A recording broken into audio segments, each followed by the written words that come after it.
Sima joined the INSS as a senior research fellow following her departure from the Israeli Ministry of Strategic Affairs, where she served as Deputy Director General responsible for Iranian file. In this framework, she was extensively involved in the diplomatic contacts in recent years on the Iranian issue. Prior to that, she served as Deputy Head of the National Security Council, and for most of her professional life, Mrs. Shine served in the intelligence community, Amman, IDF intelligence, and the Mossad, including head of research at the intelligence division of the organization.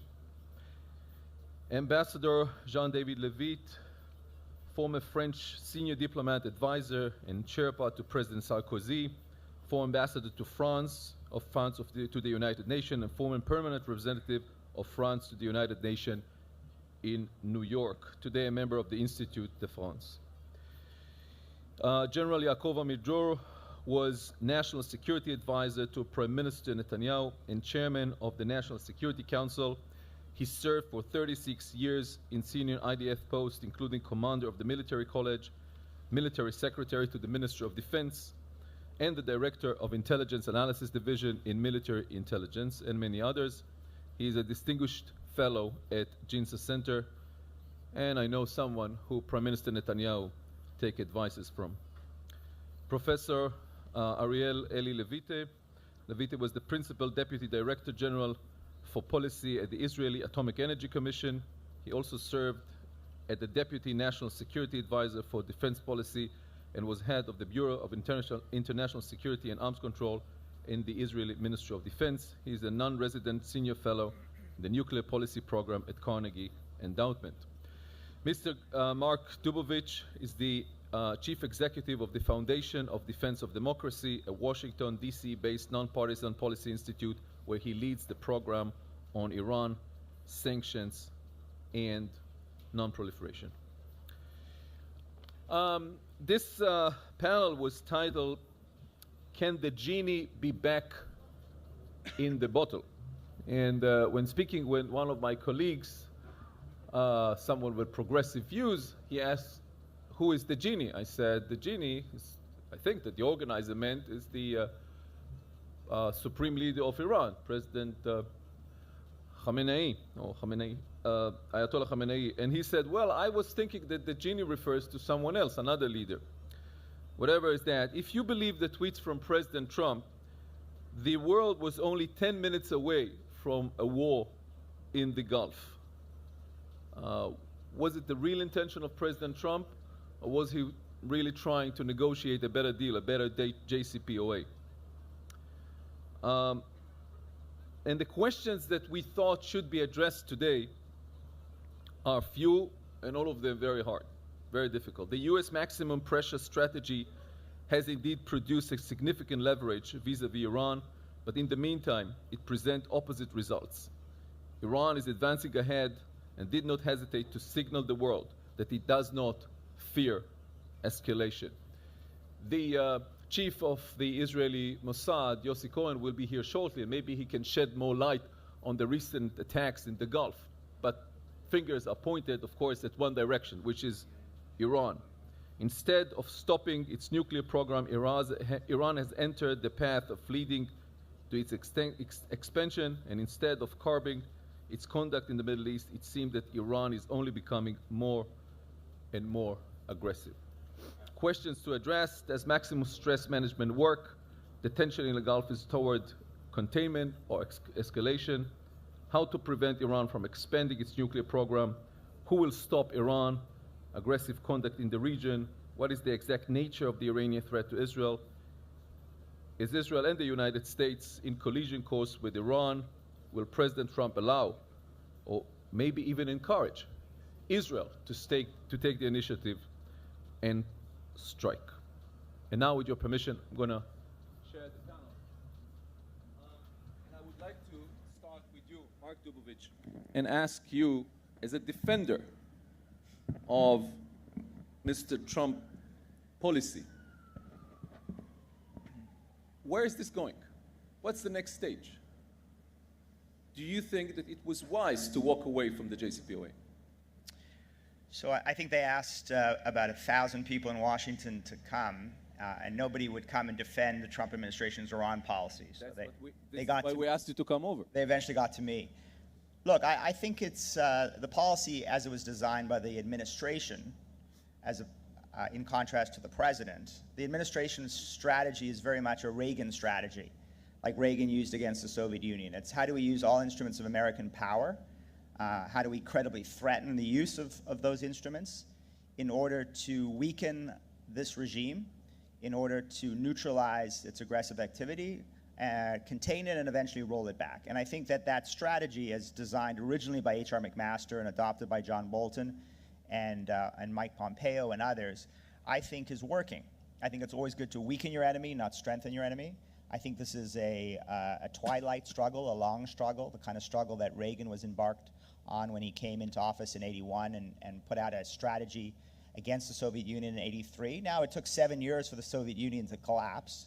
I don't imagine the Islamic Republic is going to collapse as quickly as that. But using all instruments of American power makes sense. And the maximum pressure campaign, despite the fact that all of the critics of the administration said it wasn't going to work, U.S. pressure couldn't work without European support, the maximum pressure campaign economically is working. And it's only beginning. There is much more to come. The question then on the diplomatic track is, where are we heading? What kind of end states are we heading towards? And I would say very quickly, I think there are 3 potential end states. End state 1 is a Soviet Union collapse, where there's a huge amount of external pressure. End state 2 is a internal counter-revolution, a democratic counter-revolution from the inside, where Iranians rise up and put this regime on the ash heap of history, as Reagan so well put it. End state 3 is some kind of diplomatic arrangement with the Iranians, and I think they're setting the table for negotiations, which is why they're escalating. And, well, there is a 4th end state, and end state 4 is significant escalation leading to military conflict. I think we're heading towards, at least in the short term, a negotiation. How far it goes and how comprehensive it is, we will discuss on this panel. I think that's where we are heading. I think the Iranians know that they won't win a military conflict with the United States, so they are starting to set the table for negotiations by increasing their own leverage, which is why you see the activities in the Gulf. You'll see some incremental nuclear escalation. But at the end of the day, if they believe Donald Trump is going to be reelected, and that's a big if, they're going to want to trap this American president in negotiations the way they've trapped previous presidents in negotiations, because I think, Ronen, they think they can win. Thank you. Ambassador Levitte, are you as optimistic as Mr. Dubowitz? No. No, I'm not. Look, we started the negotiation which led to the JCPOA in 2003. And it took us, the EU3, the US, China, Russia, together, years and years of tough negotiations and sanctions to get the JCPOA. So let's not destroy what we obtained. We fully agree about the threat that Iran represents with missiles and with interferences in the whole region. But at the same time, we say with great conviction, let's try to find solutions on these 2 other issues, but let's not destroy the JCPOA, because we have it. And because so far it's been fully implemented with control by the nuclear agency in Vienna. If we lose that, then we will have, maybe in 1 year or so, the bomb or the necessity for the US or Israel to bomb Iran. But isn't the JCPOA, water under the bridge, already destroyed? The United States walked away. Iran, at least partly, already declared is going to violate it. What's next? Well, precisely that's what we want to prevent now. And I think, as you said, what Iran is doing is they are in a very weak and weakened position, and they want to demonstrate their capacity to do harm. But my understanding is that they want to negotiate. And our duty, the duty of the US, but the duty also of the other actors, is to help bring the negotiation back on track and maybe improve JCPOA but please don't link JCPOA with the two other issues because it would be a non-starter. So, Sima Shine, you have been following the Iranians for a very, very long time in different capacities in the Israeli intelligence community. If you wanted to look from their point of view, we don't have, unfortunately, any representative of the Iranian government here, maybe next year, along with more women, hopefully. How do you think they look at this? Do they want to escalate? They want to negotiate? And if they don't, they took a very significant risk with the recent wave of terrorist operations in the Gulf. Yeah, that's of course is the main question, and as you heard from my previous speakers, this is the declared aim of the Trump administration, and I think it's not the administration, but it's Trump himself who always presents himself as the best dealer, the one who knows how to make a deal. This time, and it's not the first time, it doesn't look to me as if it's going to work, because there is such a huge gap between the historical background, the cultural background, the ideological background of these two sides, the Iranians on one side and Trump specifically, not the Americans, but Trump as the one who thinks that the business experience he has can be relevant to national issues. I think he just does not understand good enough the Iranian resistance and willingness to protect their honor, their history, their status in the Gulf. And I think by doing what he's doing in the last sanction on Khamenei himself, you know, the symbol of Iran, of the Velayat Faqih, the importance of him in the system, I think it's in the wrong direction.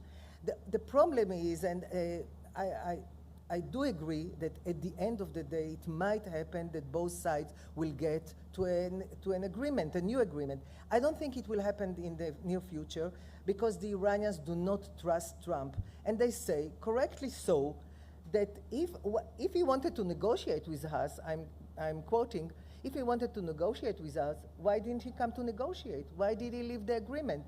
So from the Iranian point of view, there is no trust in the genuine will of Trump to get to an agreement. I think there is a room of maneuver for the Iranians. They can give something more than was in the JCPOA.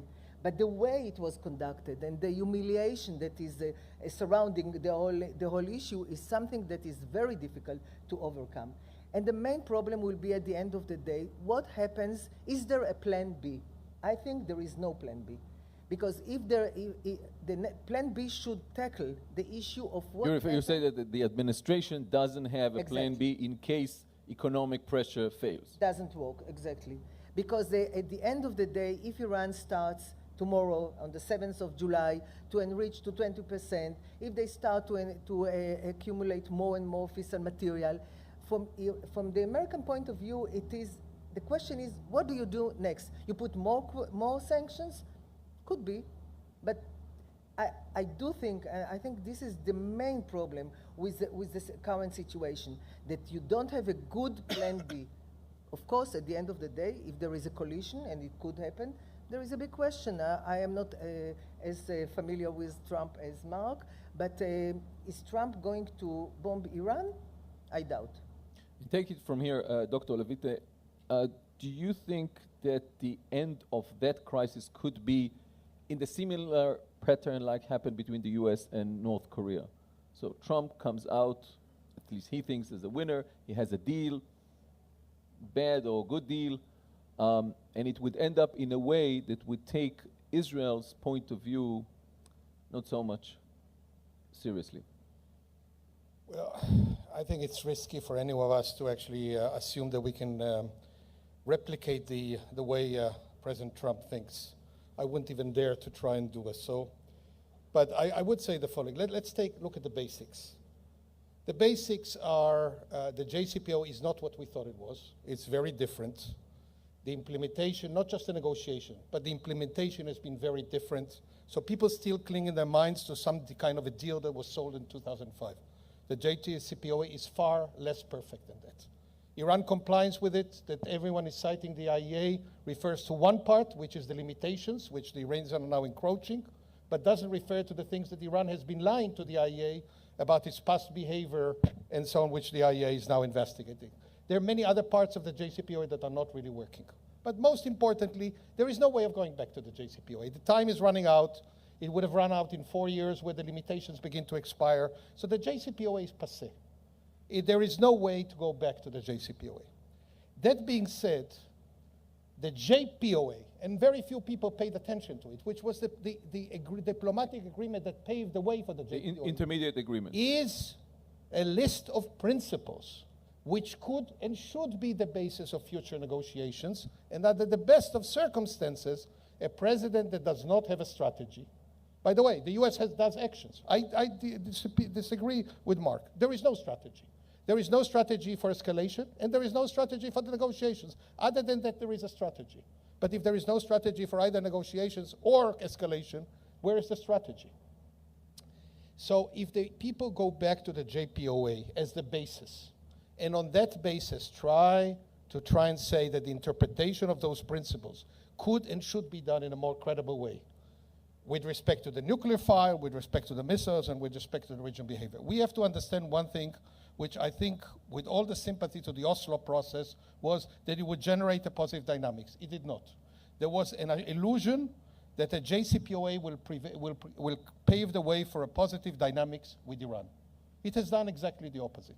So both the limitations of the JCPOA in and of itself and the negative dynamics together create a necessity to go back to the basics. The basics are in front of us because they've been negotiated and agreed with Iran. Now we need to go to stage 2, and if President Trump is serious about negotiations, which I think he is, but what he actually wants to do is not clear to him, neither in the North Korean case, nor in the Middle East peace process, nor in the Iran case. And that's where the situation we faces. But there is a basis, and it's agreed with the Europeans, it's agreed with the Russians, agreed with the Chinese, and even the Iranians. That should be the base in the next. And the basis includes nuclear enrichment, full nuclear fuel cycle. The JPOA conditioned Iranian nuclear enrichment on necessity, which doesn't exist. Which doesn't exist. And so the whole point of this exercise is to say, look, you need fuel. You can get it from Russia. It's cheaper, it's easier, and so on. You want to find another functional arrangement? We can discuss it. But I think that what happened is that in the haste to get an agreement in 2015, very serious shortcuts have been made and assumptions that guided it, which ultimately produced a very problematic agreement and a very flawed implementation of it thereafter. General Amidror, you were the National Security Advisor when Israel was seriously thinking of striking the Iranian nuclear facilities. That, at a certain point, got off the table. Do you think that Israel should still prepare for such a strike? Clear answer, yes. Israel cannot be in a situation in which the Iranians will absorb the ability to manufacture nuclear capability, nuclear military capability, and Israel cannot stop it. And this is why it is so important to continue in both efforts that Israel should go in. One is to contain the Iranians in Syria, not to let the Iranians to build in Syria an independent war machine, which will be another barrier if Israel will have to make decisions. If the Iranians succeed to build on top of what they have in Lebanon, which we didn't stop, we let them to build this strategic threat on Israel, 130,000 rockets and missiles without any interference of the world, which is so open towards the Iranians, and know to speak about the Iranians' needs, and didn't stop the Iranians to build 130,000 rockets and missiles in Lebanon, and not the Lebanese government is making decisions about it. It's Hezbollah and the leader in Tehran, where was the world, which is so anxious to stop the Iranians, stop the Americans today. And what they want to build is another tool, independent Iranian war machine in Syria. And the ideological frame of that, behind it, is a very clear vision. They want to build a barrier that Israel will face when Israel will have to come to the decision, what should we do to stop the nuclear Iranian military program. If we face twice of what we have today in Lebanon, when half is in Lebanon and half in Syria, I don't see any leader in Israel who can make this decision. Just to make it And this is clear, what- General Amidror, you are saying that what they are doing now in Syria is basically the Iranians building their insurance policy to prevent Israel from taking the decision to strike Iran. Exactly, because what they need it for? I mean, who is the enemy in Syria? Whom they are going to fight with long-range missiles, anti-aircraft missiles, and drones? Who is the enemy? It's clear. And this is why we should continue to stop them for building it in Syria, and at the same time to prepare the forces which are needed to take off and to bomb the facilities, the nuclear facilities in Iran. As much as it will cost us, we have to be prepared. We cannot put our future in the hands of any other state. Israel defend itself by itself is not just a slogan, it's something that we should pay for it. The payment is high, we should pay it. How much money it will cost, I don't know, a lot. But at the end of the day, if the Iranians will cross the red line and will be in a situation in which tomorrow will be too late, we should have to act. For that, we have to continue with the two different but very connected efforts. One, to contain the Iranians and not let them to build what they want to build in Syria, and at the same time, to prepare the Air Force for whatever is needed to bomb the Iranians' facilities in Iran. That was our policy in the past, and that should be our policy in the future, and we should not let any other issues to disturb us or to stop us from preparing ourselves to this critical day that might come. Why it might come? Because the Iranians want to have nuclear military capability. If someone didn't believe, he has to go to the archives which have been brought from Tehran to Tel Aviv and to read them. That's all. It's clear reading. It's very easy. And in this They are there. And thank you, General Amidror. In this point, Ambassador, the JCPOA was signed under precondition that the IAEA would say that the possible military dimension, the famous PMDs, are solved. And they say that they are, even though Iran completely, utterly, 100% denied ever having a nuclear military project. On the last day of January 2018, Mossad brought to Israel the archive of that project that they denied ever existed. So the agreement that Europe has been part of was based on a lie. Well, I won't disagree with what you said, of course, and I would agree with my friend Yaakov about the threat. The question is how best can we address the threat? You say JCPOA is not perfect. I agree with you. That's the best China, Russia, the US, Europe together could obtain in 2015 after 12 years of tough negotiation. Can we do better? Maybe thanks to the economic sanctions which are now imposed on Iran. And so let's try again to obtain a better deal. But please, let's not mix in this negotiation other issues, because otherwise it would be a non-starter. That's my point. Mark, can you share with us, please, the effectiveness of the sanctions? Do you think that they are bringing Iran on the brink of collapse again? Look, it's hard to know when a country's on the brink of collapse. I don't think anyone expected the Soviet Union to collapse when it did. But I think that these sanctions are more powerful than the sanctions we saw between 2010 and 2013. And I just want to make this point, I mean, because we're talking a lot about the JCPOA, that it's imperfect. It's more than imperfect, it's fatally flawed.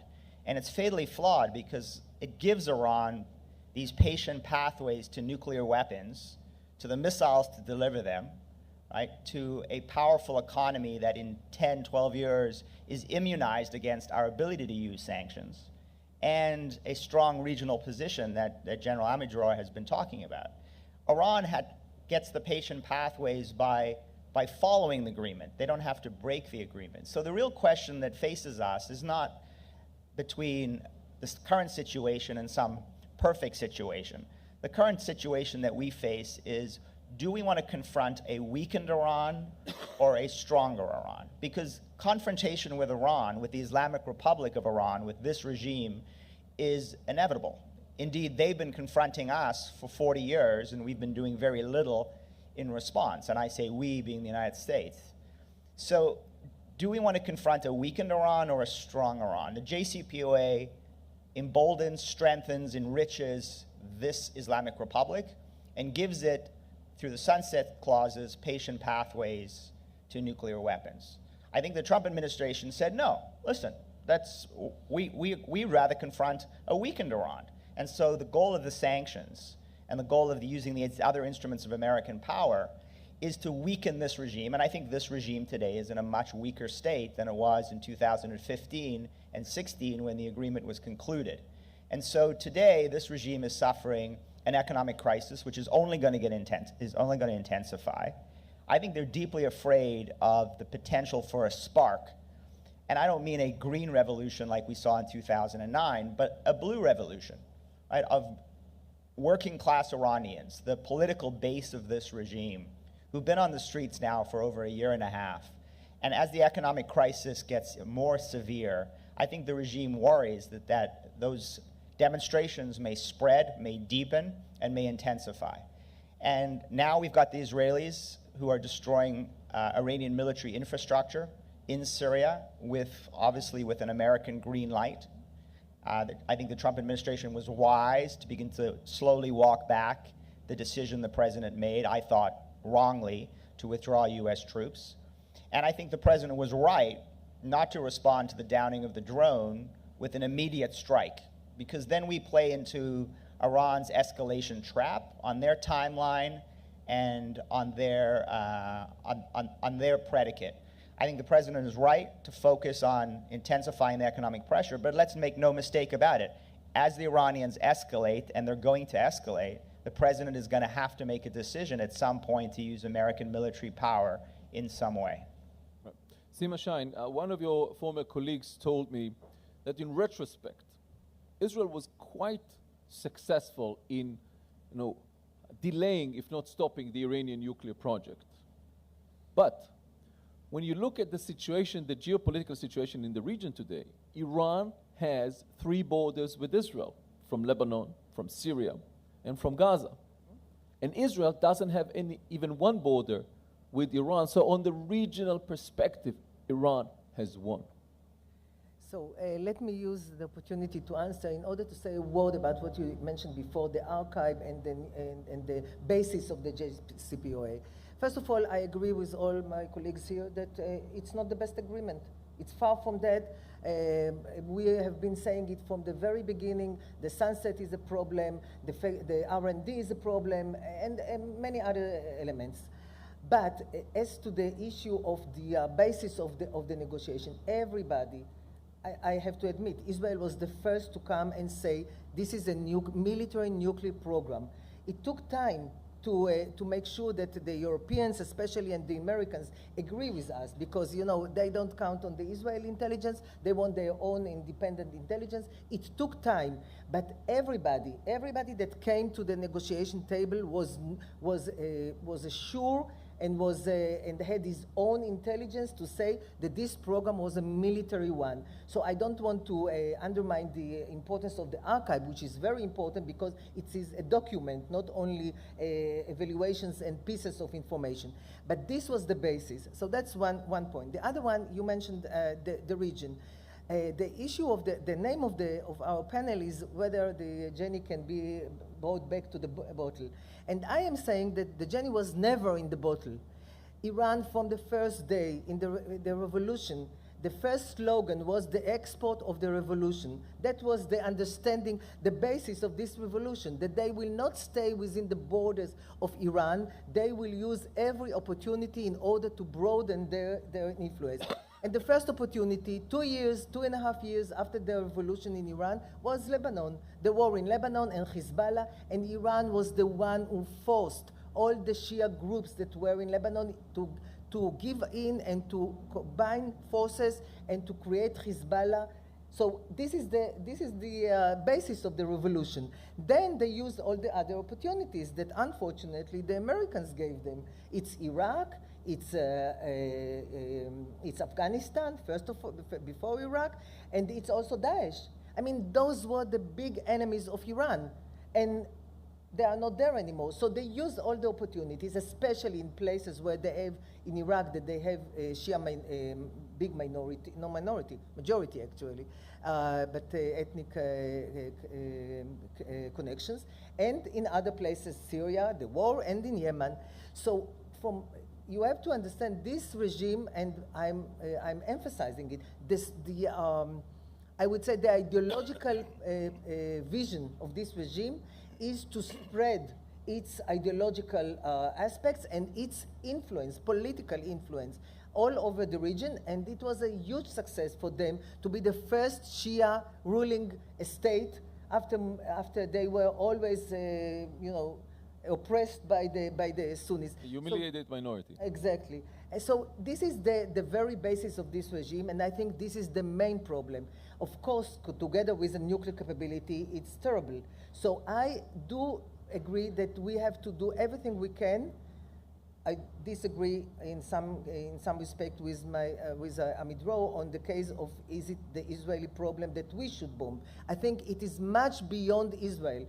It is the region, it's the Gulf states, it's the flow of oil, and it's the problem of the world. And therefore, superpowers and the international community should deal with that. I don't think Israel should take upon itself the solution of if Iran continues to develop the nuclear process. But can Israel trust the world? General Amidror, in late 2012, Israeli intelligence indicated that the U.S. is negotiating with Iran secretly in Muscat, in Amman, behind the back of Israel without disclosing that to us. In an angry conversation with the National Security Donovan, you expressed your anger towards these lies. Aren't you afraid that nowadays the U.S. would do something similar, conduct negotiation with Iran, reach a deal, and just with the zealous ambitions to reach a deal, it would take our concerns marginally?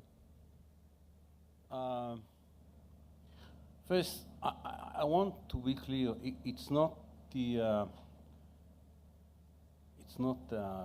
People are calling the agreement. It's not the best agreement. It's not the best. It's a bad agreement, and we should be very clear about it and not hesitate to say it. It's a bad agreement. And will the Americans do that or that? With all due respect, I don't know. I don't believe that this administration will do the same mistake that had been done by the previous one, but I don't know. The question is not what the Americans will do. At the end of the day, I prefer that will be dealt by the world, the superpowers, whatever. But this is not the question. The question is what Israel intend to do if that is not going to happen. If we will learn from our intelligence that the Americans and the superpowers and all the good forces in the world that Sima is so trusting are not neutralizing the Iranians. This is the main problem. It's very easy to say, okay, that will be neutralized by the Americans and by the Europeans' military capabilities or whatever. Very good. Yeah, but this is not the question that we should answer to ourselves. The question that we should answer to ourselves is what we do if they don't. And the answer to that question should be very clear. We will not let Iran to be nuclear. So if that will be done by the Americans, they are more than welcome. If that will be done by the French, they are more than welcome. If that will be done by combination of both the Americans, the Russians, the Europeans together, they are most welcome. This is not the issue. For decision makers, it's not an academic argument who it's better to do it. The question is if they don't. And we are not in the academia when we are coming to this question. We're in the world in which we have to make decisions. And Israel should make a very clear decision. If that will not be neutralized by someone outside Israel, Israel should be in a position to do the job.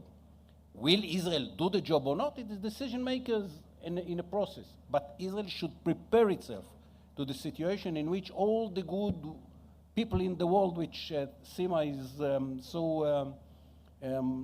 like to depend on, will not do it. I didn't suggest to depend on. Okay, so what is the alternative? Yeah. If they do not do it, the question, this is the main question. And we should be, as Israelis, we should be very focused. What is the question? The question is what Israel is doing if we will learn that Iran is going nuclear and the nice world, including the Americans, do not stop it. And the answer from my perspective should be very clear. We should do it. Dr. Levitte, you wanted to comment on that, and then I have a question for you. Okay, so let's go back to the basics for a second. Iran is not a genie. It's not all-powerful. And at the same time, even North Korea cannot be returned to the bottle. So Iran certainly cannot be returned to the bottle. Where does it leave us? It leaves us for the need of a very coherent strategy. Let's lay out what the strategy ought to be. So one part, Mark talked about it quite eloquently, a lot of economic pressure. We agree. Economic pressure has to be part of it. A second one is to push back against the disconcerting behavior of Iran in Syria, in Yemen, in the Gulf, in Afghanistan, and so on. We agree. The third part is we need to have a strategy to confront Iran if they escalate their behavior, either on the nuclear file or in the regional behavior. Who has to be prepared to do it? Everyone who has interest in oil supply, in Gulf stability, in Israeli security, and so on, has to be prepared for such an escalation, either in the Gulf or over the nuclear issue. I don't think that anyone fundamentally disagrees. We can debate who does it, at what sense, whether Israel has to be prepared to do it alone, where I agree with Amidror, but at the end of the day, we have to be there. And the fourth part is we have to be prepared to negotiate. And we have to be prepared to negotiate for two separate reasons. One is it may deliver an agreement, and the other one is if we have to escalate, we need to be sure that we have exhausted the option of diplomacy. So as a result, let's think about this of saying, okay, so we have a few of these elements of the strategy in place. What is currently missing? One is the strategy for escalation, and the other one is the strategy for negotiations. If you really prepare for negotiations, you need your allies on your side, but not to fight them over cars or other things, or to have in the midst of that a major trade escalation with prioritize. I think what we're saying is there is so much at stake in the Gulf and with Israeli security and so on that we need to be prepared to escalate, and we need the allies on our side, at least in terms of understanding, sympathy, support, even if they won't at the end of the day be willing to escalate militarily if it comes down to it. But the other element is to actually think of what we want to accomplish in the negotiations, what we are going to insist on. I think that's where the Obama administration in the late phase of the negotiations lost its marbles. They actually were so eager to get a deal that when moving from the JPOA, which they negotiate skillfully, to the JCPOA, they made a lot of concessions, and they made further concessions after the agreement was concluded. The PMD was not concluded. It was concluded in December after the agreement was signed. And there are other issues as well. So let's have clear, we need a four-pronged strategy of all of those elements. We need it as Israel, we need it as the international community, we need it as the Western Alliance. And another question for you, Dr. Levitte. You know, I'm not sure that I like the description of Iran as a genie as well, because, you know, it's like the Night King from Games of Thrones, that you can only fight and you should kill with special glass, and there's no other way. But if we might see the Iranians as rational actors, maybe. And going back to your former duty as the Deputy Director General of the Israeli Atomic Energy Committee, being devil's advocate, do you think that it is so horrendous to think that maybe one day Iran would have nuclear arsenal and the Middle East would be dependent on mutual deterrence? I go back to what my friend and colleague Amidror basically said. Israel should do everything it can to, using sort of intelligence means, military means, diplomacy, whatever, and so on, to prevent Iran from acquiring nuclear weapons. And even if it means, under certain circumstances, operating alone. That's one. There is a second pillar which we need to be clear, and that's why I don't like the description of Iran as a genie. Israel, at the end of the day, if nothing else works, can live with Iran nuclear weapons. We won't give Iran the pleasure to believe that by having nuclear weapons, they can eliminate the existence of the State of Israel. The existence of the State of Israel is given. It will remain so. And the Iranians fully appreciate, and Sima can attest to it, what would it mean if they actually ever tried to attack. The problem we have with the nuclear program, as I think Amidror was repeatedly implying, is what a nuclear-armed Iran can feel comfortable doing below the nuclear umbrella. And they're already doing so much damage now, and if Even they, without having a nuclear weapon. without Yeah, the nuclear already. weapons, but being quite a bit close, and if they do possess the nuclear umbrella, you can imagine what they will feel emboldened to do. So we do not want to find ourselves in the Middle East where nobody wants to invest here because they're afraid of what Iran is capable of doing. No, we can't tolerate that. But can we live with that situation? Yes, we can. We shouldn't aspire to it, and we should try everything in our power, including the means that Amidror talked about, to prevent it. By the way, if someone thinks that Iran will have nuclear capability and it will be Iran alone, is in a big mistake. The Saudis, the Egyptians, the Turks. And the Turks will march in and think about a Middle East in which these are the players which have nuclear capability. It's not just Iran. And you understand that it's better to prevent Iran than dealing with all the four. Right. Ambassador Levitte, I'm addressing you as representative of Europe. And I would ask, I don't know what are your personal views on that, but I think that the hope from John Kerry as well as the European negotiators of the JCPOA was that it is not going to be the end, but the beginning of a new era for Iran. Iran that will be open up to the West, Iran that would stop its insurgency all over the Middle East, Iran that would become by far more Western and maybe go back to the League of Nations. All that failed. So what can you expect from a new agreement, a Trump POA, if you will? Okay, first, let me remind everybody that during the negotiation of the JCPOA, it was Minister Laurent Fabius who was the toughest negotiator. And he imposed on the US negotiator some changes for, if not the Americans best, were by far more enthusiastic. Okay. So we are serious about this issue. Number two, yes, you're right. The hope was that through the support of President Rouhani, we could slowly see a change in Iran for the better. Rouhani wanted to open up the economy. He wanted to get the Pasdaran out of the economy and reduce their power. He wanted to change slowly, and that was the expectation. So far, we are not there, to say the least. My anxiety about the situation today is what may happen, and this is my personal view, I'm not speaking for the French government. But to be candid with you, I think the best we can expect from President Trump is a short negotiation. Why? Because he wants to be reelected. That's his number one ambition.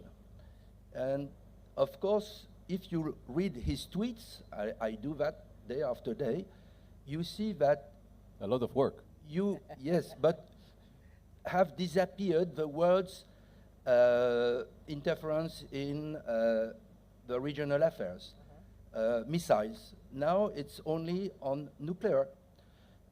And if you are in the shoes of Ayatollah Khamenei, if you understand that President Trump wants to achieve a result fast, then you may say maybe the Iranians are not in such a bad position after all. I agree with you about the economic situation. It's a disaster. But I don't agree with the idea that it may lead to a revolt, because we have seen in 2009 what happened when the election of the president was, well, there was big cheating and massive demonstrations and repression, and that's over. And people remember what happened. And so let's be honest and see the situation as it is. The economic situation is a disaster, but the capacity of the regime to survive is there. And so they are now trying from this weak position to demonstrate that they have the possibility to do harm. And that's what happened in the past weeks. I think this is to prepare a negotiation, not to start a war. I agree with what was said. But this negotiation, if we rush it because of the coming presidential election in the US, then maybe with a weak result and a frustrating result. That's my fear. And that's why I say, in these circumstances, let's not kill what we have. It's not perfect, but after all, it's not a disaster because you have all the inspectors of the IAEA doing their job and controlling, and I prefer this situation to no control at all. Thank you. Yeah, and may I add that following the recent intelligence retreat from the nuclear Ahmad archive, IAEA inspectors visited Turkuzabad and other sites in Iran looking for materials and documentation. Mark Dubowitz, maybe all of us were wrong in focusing on the nuclear issue, and a New Deal should be more focusing on the missile project and the insurgency all over the Middle East. Look, Secretary Pompeo has laid out in a lot of detail what the United States is looking for in a comprehensive agreement in these so-called 12 parameters. 12 points, yeah. Right, the 12 points. And it's nuclear, it's missiles, it's terrorism, it's regional destabilization, it's getting Western hostages back. It's basically turning Iran from the Islamic Republic into what he calls a normal nation. Now, some people say, well, no, come on, that's just code for regime change because the Islamic Republic can't stop those 12 things without the Islamic Republic disappearing.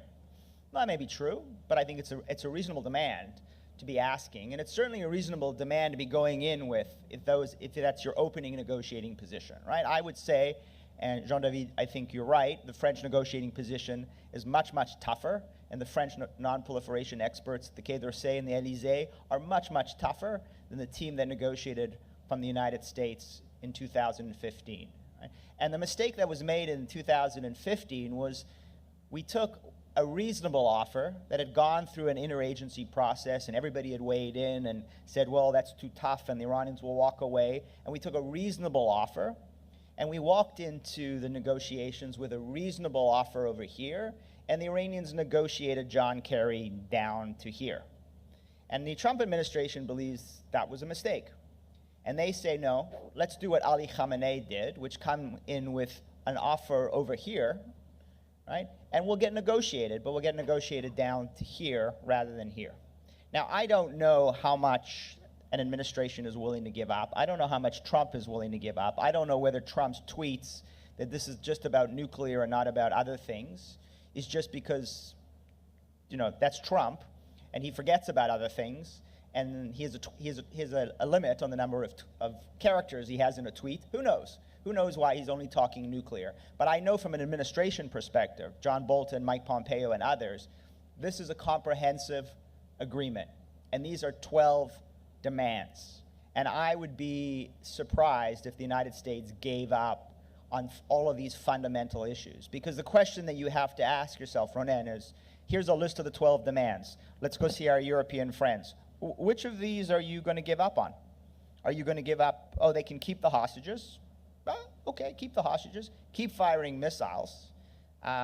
Yes, they can keep financing Hezbollah and other terrorist organizations. They can keep building a military infrastructure in Syria. And by the way, as Ariel said, by the JPOA, right? Yes, you can keep your enrichment and your reprocessing when, of course, there's no economic need for any of that. So my view is that if there is an agreement, this agreement politically is going to have to cover more than just nuclear, right? And that this agreement itself is going to have to be at least somewhat consistent with the 12 points that have been put out.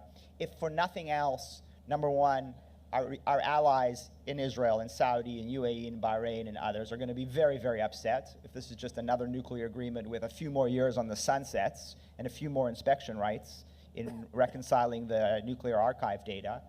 And number two, I think politically for the president, I think he's going to have a hard time convincing his base, who are not, by the way, all isolationist Rand Paulians, right? Most of them are evangelical Christians who care deeply about the safety and security of the state of Israel. And if they think that president has sold out Israel in a deal, he's going to have a very, very irate base. So I think the president is going to have to think about that, certainly heading into November. Sima Shine, very briefly, because we are running out of time, and I have one more question I want to ask all of you.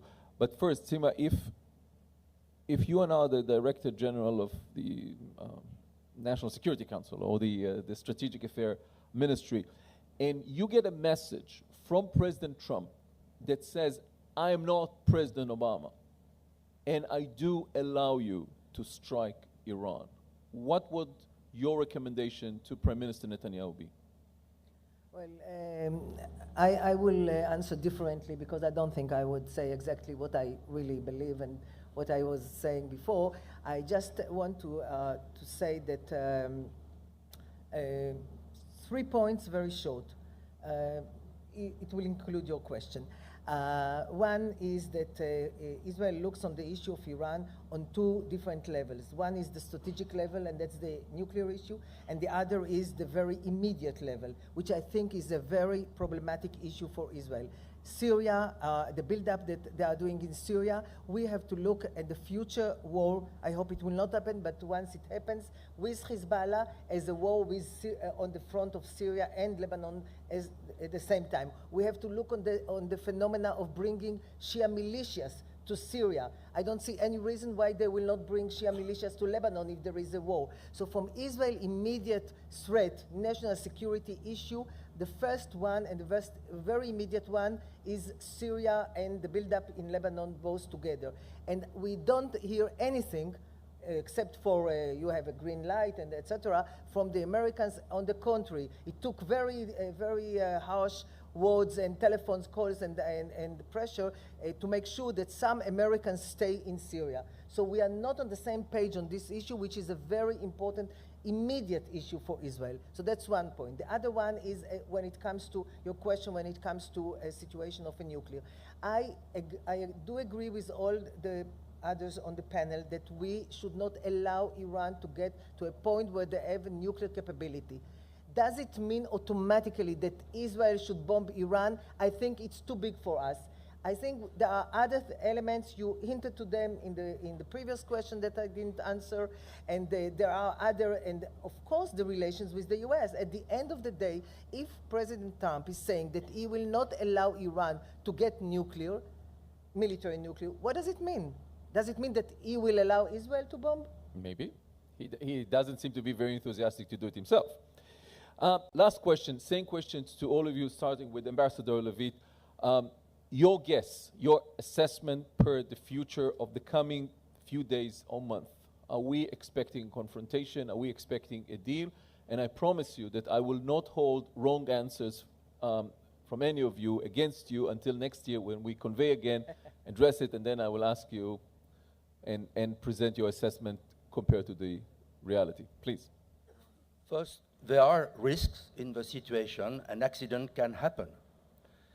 But if we put aside this risk, then I would say the best outcome would be an improvement of JCPOA through negotiation. That's your will. That's your wish. I'm just asking, what's your guess, the best guess? That's my guess. That's my guess. And then separately, I guess Israel, or that's my anticipation, will continue with the help of Russia to do whatever possible to destroy Hezbollah and limit their capacity in Syria. And with these 2 trends, we may have, if not the best future, at least reasonable hope in the future.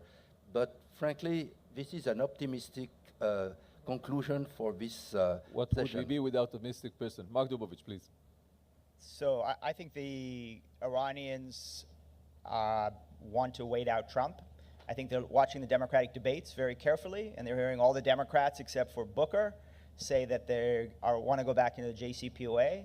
So I think the Iranian smart play, I don't know if this is going to be their play, but their smart play is incremental escalation, nothing that goes too far over the line on the nuclear side, nothing that triggers the Europeans to have to go to the joint. Small minds, but not sinking, not the sinking of a whole tanker. Right. Incremental nuclear escalation, incremental regional escalation, building up negotiating leverage, freaking out the Europeans, freaking out the Democrats, getting the Democrats to even be more committed to going back into the JCPOA, and then just hoping to use that to undermine Trump politically. Trump loses, they get a better deal from a Democrat, they get all the sanctions relief, and the restrictions start to sunset, by the way, next year. So there you go. That's the smart play.